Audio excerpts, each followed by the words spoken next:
It's time to talk taxes. That's right. And here to break down the recent changes and explain what it means for you is Tony D'Amico from Fidato Wealth. And we're talking about taxes, but what everyone else is talking about right now is the market had a big change in the past day and a half. It sure has, yeah. And is like Chicken Little, is the sky falling?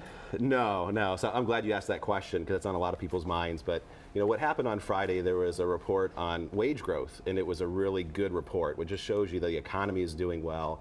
Wages grew, and the concern was that the Fed might have to raise interest rates to kind of tepid that growth. And when interest rates go up, stocks don't like that. So we had a little bit of selling in the market to try to bring it back to equilibrium. And what this kind of chart shows you, I'll kind of simplify it here, but this is from 2000 to 2009, a really rough decade in the stock market. The bottom light blue line shows you how the S&P averaged -1% annually. But if you look at that orange line, that just shows you the power of bonds in your portfolio and the purpose of it. That was a pretty rough decade, to say the least, but bonds on average grew at 6.33% annually.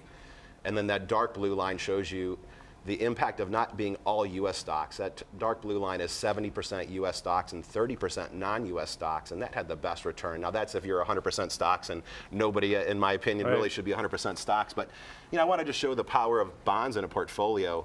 About 97% of the time, bonds. Because that's steady growth. Exactly. Yeah. So 97% of the time, bonds go in a different direction than stocks. See, now that's why you need a financial planner, because he understands it. I don't. I need it explained to me. Thanks. So that's a lot of help. So that Fidato Wealth, that helps you a lot. Now we're talking about taxes. So the rules have changed, and the whole thing about deductions have changed now, right? Yes, there's been some significant changes in the tax code.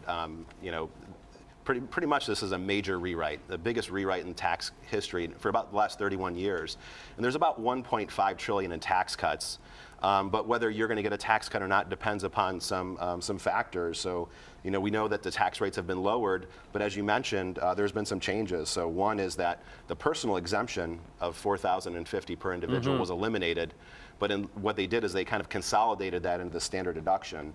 Like I understand, like I used to be able to deduct that loan I had off my mortgage, and you can't deduct that interest anymore. That's correct. That's another big change. So you cannot deduct that that home equity. You can only deduct basically the acquisition cost to acquire a home up to $750,000. And that's a limit. That's brand new too, up to $750,000. Yep, that's brand new too. So that's another problem. So what's this 529 plan I hear about? Yeah, that's a good question. So that's another big change to the tax code, and I think a favorable one.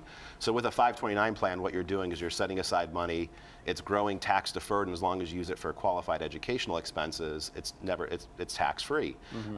Prior to that, it was primarily used for college, but now what you can do is you can use that money to pay for elementary school, high school expenses. Now, it's typically be for private schools, but still a nice, really good change to the tax code that gives people, you know, planning opportunity there. Right. I wonder if you could use that for sports. You know, a lot of people have big investments in sports. That's right. Traveling around with your kid, and you could maybe save money for that. You know, I'm not too sure if sports qualifies, but I would try to do it. Yeah, you know, and really, I think another important thing there with the 529 plans, if somebody has a 529 plan and it's for college expenses, they're kind of investing that with a certain amount of time horizon in mind until they're going to need it. So if they might want to use it for, you know, elementary or middle school or high school, you might want to have a separate 529 account and invest that a little bit more conservatively than the other account because you're going to need it sooner. So you want to, I guess. I need a financial planner. Yeah, you maybe don't want to take this as advice to implement until you consult with a. How about IRAs and Roth conversions? What about that? So you've done your homework on this. I'm trying to learn. Great.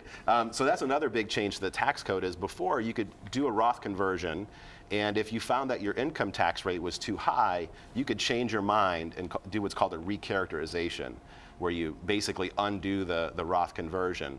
And so what the IRS is saying now is that you cannot do that any longer. If you convert your money from a traditional IRA to a Roth IRA, it's a permanent decision.